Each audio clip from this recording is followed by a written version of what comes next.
It was a lovely spring day when my 75-year-old mother stepped into her car and signed away her driving license. She hadn't been planning to call time on nearly 5 decades of motoring when she tootled home after giving her sister a lift to a doctor's appointment. But as she drove through the sunlit suburban streets, the unthinkable happened. Without warning, as witnesses would later testify, Mum's Nissan Micra went spinning into a line of parked cars before coming to a rest on its roof.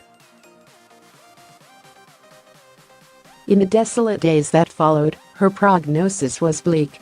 She had broken bones in her back and suffered a deep wound to her head. What's more, because she was taking the blood-thinning drug warfarin, surgeons decided it was too risky to operate. And so we waited. After 9 nail-biting weeks, thanks to the peerless dedication of the NHS and the munificence of fate, Mum was miraculously discharged. As she slowly returned to health, we grappled to find a cause for the accident. Mum had no recollection of what had happened in the moments before impact, and there was no empirical evidence to offer a satisfactory explanation. After all, the traffic had been light and conditions were good. Had she suffered a momentary lapse of concentration or dropped off for a few seconds? The response to both of these questions was a robust denial. Little wonder, then, that she began talking about driving again once she was well. There was no proof, she said, that the accident had been her fault. But as her 3 children told her, there was no proof it hadn't been either. And for that reason we urged Mum to put the car keys away. For good. Telling an elderly relative that it is time to surrender their highly prized independence is never going to be an easy conversation. One survey found that 36% of adult children believed that talking to their parents about the need to stop driving would be harder than discussing their funeral plans or selling the family home. Only the other day a colleague told me how much she worries when her elderly father collects her children from school. "I can't bring myself to tell him," she said. "I'm scared when our children are in the car with him. I just make excuses." In the case of the Duke of Edinburgh, perhaps the Queen and their 4 children have tried and failed to make him see sense.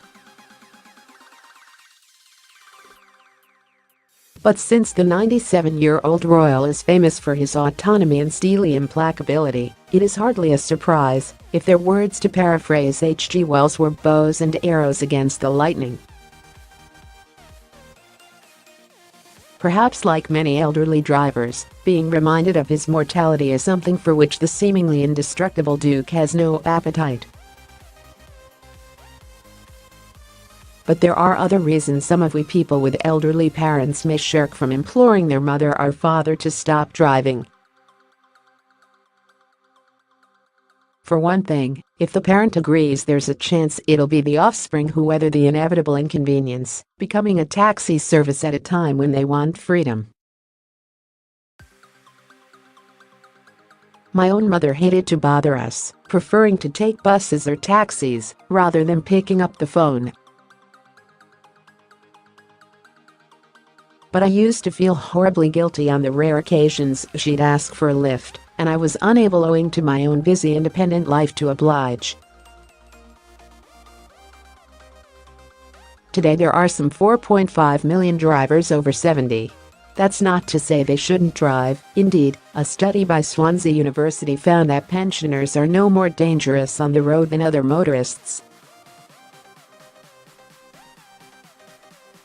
Equally, it is an indisputable fact that in general health and reaction times decline with age.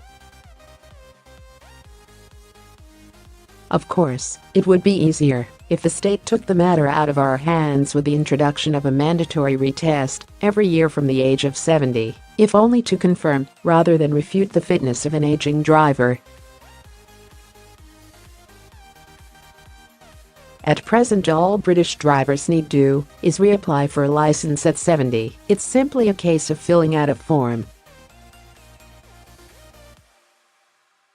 Increasingly, concerns are being raised.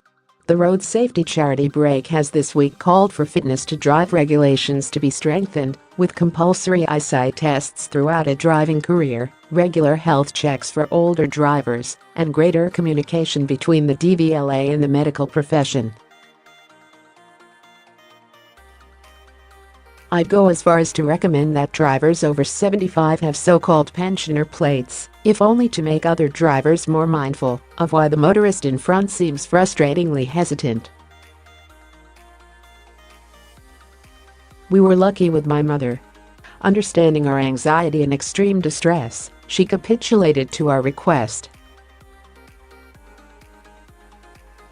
During the remaining years of her life, she passed away 7 years after the accident from an unrelated illness. She bore the loss of her motoring independence with spirit and grace, although the frustration of not knowing what happened that day never left her. But there are many elderly drivers who, out of misplaced entitlement, remain on the road long after they should have hung up their car keys. So please, if your parents are among them, have that conversation. It is bad enough if they jeopardize their own safety, but even worse, as Prince Philip has discovered, they put everyone else on the road at risk too.